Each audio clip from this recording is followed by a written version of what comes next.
throw your X up.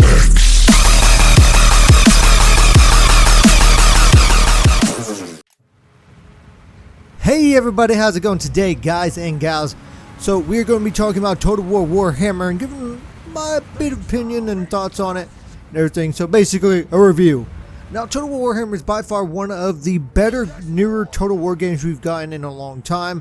I really do like the fantasy within Warhammer. I've always loved the mods, such as Third Age Total War, Call of Warhammer, and all those. It's really brung the large-scale battles and everything of Total War into the fantasy realm, which is awesome. And Game Fan Workshop and Creative Assembly worked well together to create what we have. Me personally, I still need to learn a lot more of the lore of Warhammer. I know a bit about 40k, but not this. Anyways, I digress. Why I say this is one of the better ones, simply because the AI seems a lot smarter at times. It's not unlike Rome 2 and Attila and all. It runs a lot better. It wasn't multiple patches need to be released right after the game came out.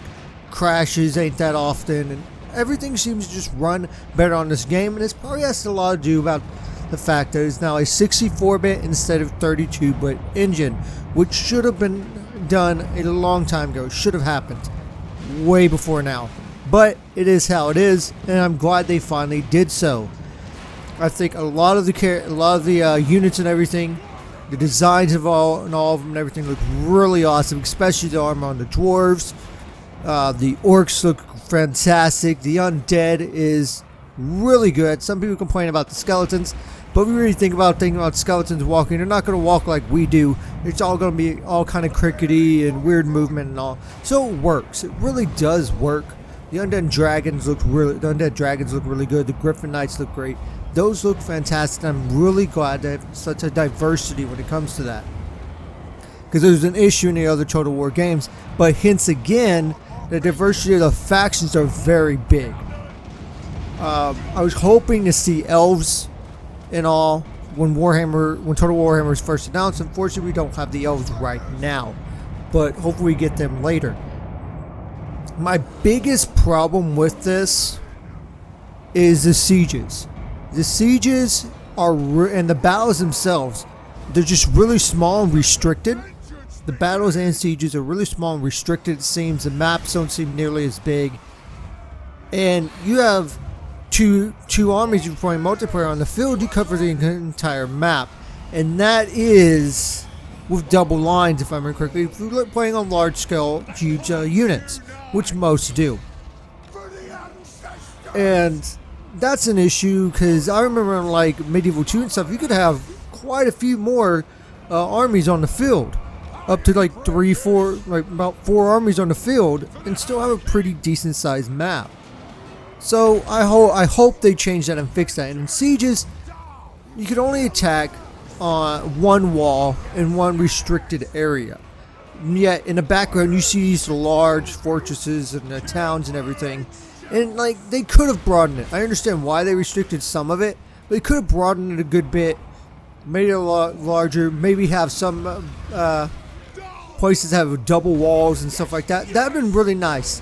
Now, the one wall aspect I can understand in like dwarven holds and stuff, because if they're underground, they're going to build into the mountain. So one wall is expected, because they're using the terrain to their advantage. But in like the Empire fortresses, and for not chaos, but orcs and stuff like that, when they have walls, if it's not within a mountain and all, you would think they would have more than one. So I hope they change that when it comes to like maybe packs later on and stuff like that. I hope they do change that. But that's my biggest issue. The sieges need to be broadened, and needs to make it seem like they're not as quick. Because the one that you're going to see the gameplay behind this was only like 7 minutes. So we need to find a way of a good balance of nice good battles. Yes, they can be quick, but not let it feel like it only takes a few minutes. I miss the battles. We can sit there almost an hour, like Medieval 2, trying to siege out one town. They seem to break. A lot of units seem to break real easy sometimes. Now I understand if the Lord dies or something, or hero or whatever dies. Yes, that's no big surprise. But a lot, it just seems to break real easy in a lot of them. The vampire counts and their armies, I can understand that because of the low morale for zombies and all. But it's one of those things. It's one of those things. But all in all, this is a very good installment to the Total War series. I recommend it to anybody that is a Total War fan or a Warhammer fan. You might enjoy it, or anyone that wants to try and get into these type of strategy games. This is a game you most likely will enjoy. By the way, the magic is pretty much balanced. It's really good balance. There's a few that seem a little overkill, but it's the more powerful ones, which makes sense if you're shaman or priest or something like that, becomes more powerful and levels up. That makes sense to an extent. Some people say the lords are kind of OP, but they're the lords. They're basically let's say a general unit, usually about 40 to 60 units. They're basically that in one unit, which makes some sense. They gotta survive. But all in all, decent game, really enjoyable. I would recommend it to pretty much anyone that really enjoys the Total War series or Warhammer itself or wants to get into it. But anyways, that are my thoughts and opinion on the game. If you would like to put yours down below, that'd be awesome. Let me know what you think of it. And leave a like or a dislike, depending on what you think. And subscribe if you want to see some more, and share the hell out of the video. Until next time, I'll see all you lovely people later. Bye, everybody. Bye, guys.